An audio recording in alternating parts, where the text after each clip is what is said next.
Bolaligimdan beri bir dugonam bor edi. U bilan deyarli har kuni ko'rishardik, sirlarimizni aytishardik, ba'zan hatto bir-birimizga zerikib qolardik. Ularning uyiga tez-tez borardim, u ham biznikiga kelib turardi. Oilasi meni yaxshi ko'rardi, men ham ularni hurmat qilardim. Dastlab dugonamning otasi menga oddiy odamday ko'rinardi. Qattiqqo'l emas, lekin gap so'zida salobat sezilib turardi. Og'zini tutishi, qarashlari, ovozidagi vazminlik meni asta-sekin o'ziga jalb qila boshladi. Boshida buni o'zim sezmadim ham. Lekin vaqt o'tgan sari yuragim ichida galati bir tuyg'u uyg'ona boshladi. Bir kuni dugonamnikiga bordim. Eshikni odatda dugonam yoki onasi ochardi. Bu safar esa otasi chiqdi. U menga jilmayib qarab, "Keling, qizim", dedi. Shu oddiy so'zlar ham yuragimni titratib yubordi. Nigohlari chiroyli, chuqur edi. U meni uyga taklif qilarkan, ko'zlarim beixtiyor uning yuzlariga tushib qoldi. Boshqa odamday butunlay boshqacha ko'rindi menga. O'sha kundan keyin uni har ko'rganimda yuragim tez ura boshlardi. Go'yo unga yaqinlashsam, ichimdagi sir ochilib qoladiganday qo'rqar, lekin baribir uni ko'rishga intilardim. Dugonam bilan gaplashib o'tirganimda ham xayolimda faqat uning otasi bo'lardi. Keyingi haftalarda dugonamnikiga ko'proq boradigan bo'ldim. Bahona topib borardim, goh kitob so'rash, goh birga dars qilish, goh oddiy suhbat. Lekin asl maqsadim boshqacha edi. Ich-ichimdan uni ko'rishni, bir-ikki ogiz gaplashishni xohlardim. Bir kechasi uylariga bordim. Dugonam hali qaytmagan ekan. Eshikni yana otasi ochdi. U menga qarab jilmaydi. "Ular hali kelishmadi, lekin sen kutib o'tiraver." Men ichkariga kirdim. Uy jimjit edi. Televizor ochgan, xona yarim qorong'i. U menga suv olib chiqdi. Stakanni uzatayotganda qo'llarimiz qisqa muddat tegib ketdi. Shu payt tanamdan titroq o'tdi. U esa buni sezdi shekilli, xotirjam ovozda so'radi, "Sovqotyapsanmi?" Men boshimni chayqab, "Yo'q", dedim. Ammo aslida sovqotganim emas, yuragim ichida o'zimni qo'lga ololmayotganim edi. Shu kechadan keyin men butunlay o'zgardim. Har safar uni ko'rganimda mehrim yanada kuchayib borardi. O'zimni to'xtatishga urindim, lekin bu tuyg'ularni yurak tinglamas ekan. Nigohlari, ovozi, hattoki oddiy bir so'zi ham meni o'ziga bo'glab qo'yardi. U kechadan keyin men o'zimni boshqa odamday his qila boshladim. Dugonamning otasi haqida o'ylash meni butunlay o'ziga band qilib qo'ydi. U haqida o'ylamay o'tirgan paytlarim ham birdan nigohi ko'z o'ngimda gavdalab ketardi. Nahotki men unga oshiq bo'lib qolsam degan savol ichimda tinmay aylanardi. Har safar uylariga borganda o'zimni dugonam oldida yashirishga harakat qilardim. U sezib qolmasin, sirim fosh bo'lmasin deb qo'rqardim. Lekin dugonam hech narsani payqamasdi. U odatdagiday gaplashib, kulib, mendan sirli nigohlarimni sezdirmay o'tirardi. Otasini esa men endi boshqacha ko'ra boshladim. U dugonamga shirin so'zlar qilsa, men ichimdan rashk qilardim. Onasiga mehribonlik ko'rsatsa, yuragimda galati bir og'riq paydo bo'lardi.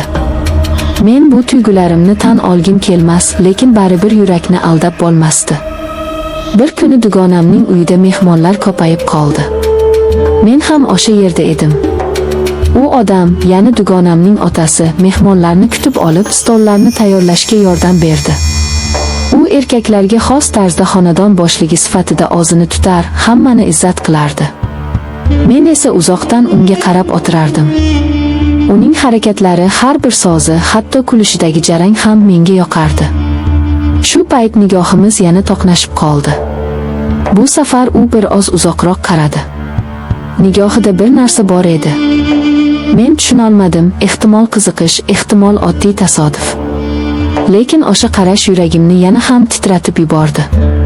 Kechga yaqin mehmonlar tarqaldi. Dugonam onasi bilan idish-tovoq yigib yurdi. Men esa mehmonxonada bir oz qoldim. O'sha odam kirib keldi va qarshimdagi stulga o'tirdi. "Sen charchamadingmi?" dedi u. Men jilmayib, "Yo'q, hammasi yaxshi", dedim. U bir muddat jim o'tirib qoldi. Nigohi yuzimda edi. O'sha payt butun tanamni titroq qopladi. Men ko'zlarimni pastga tikdim, lekin baribir yuragimni bosolmadim. U asta-sekin so'z qotdi. Sen dugonamga o'xshamaysan. Sen ko'proq kattalarday fikr qilasan. Men ajablanib qaradim. Bu so'zlar meni o'ziga yanada bo'glab qo'ydi. Uning ovozi muloyim, lekin salobatli edi. Shunda yuragimdan bir oy o'tdi. Agar shu odam meni quchsa, men o'zimni butunlay unga topshirib qo'yaman.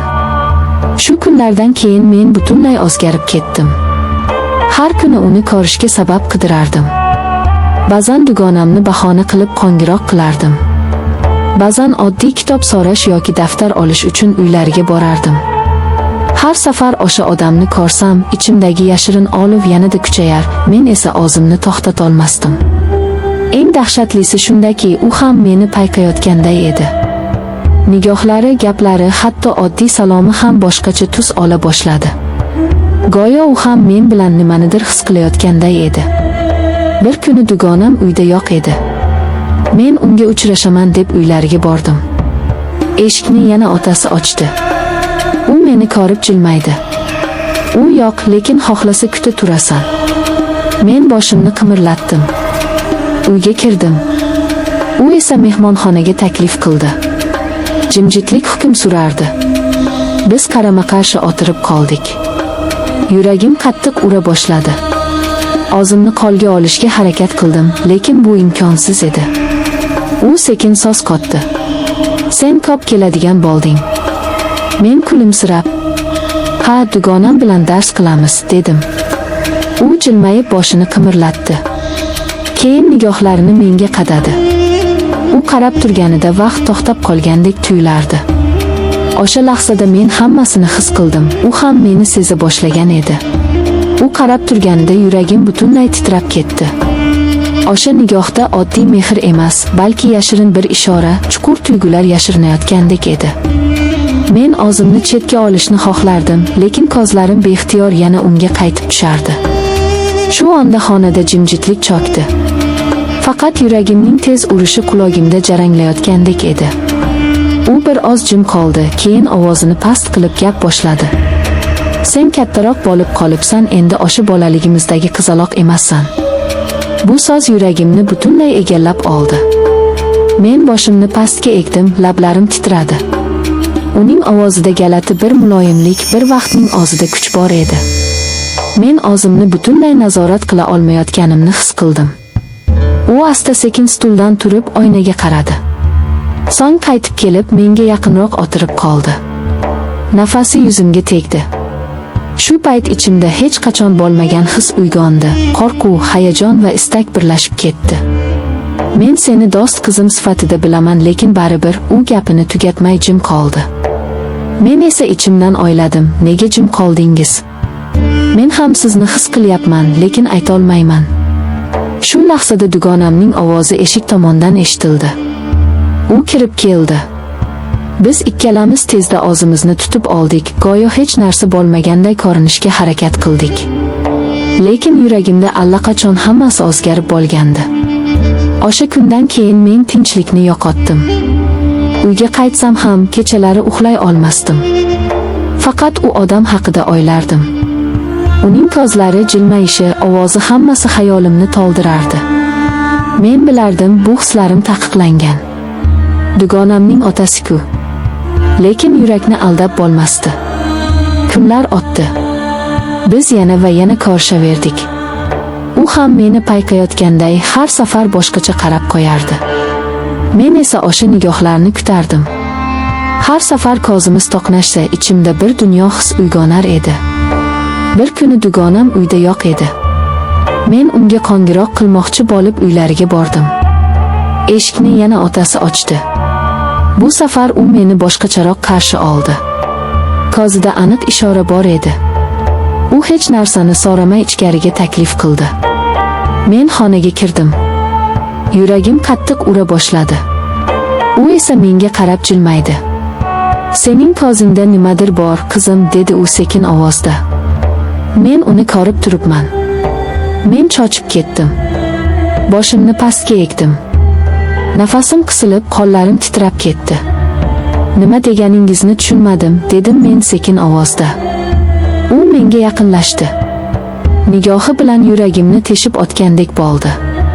Shu onda men tushundim, u ham meni his qilyapti. Bu endi oddiy tasavvur emasdi.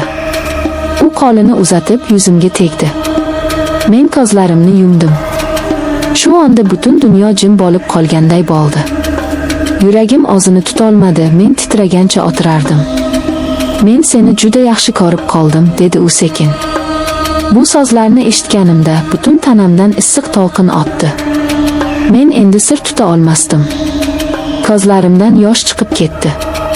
Men ham, dedim past ovozda. Men ham sizni. Shu lahzada u meni bagriga oldi. Men o'zimni butunlay unga topshirib qo'ydim.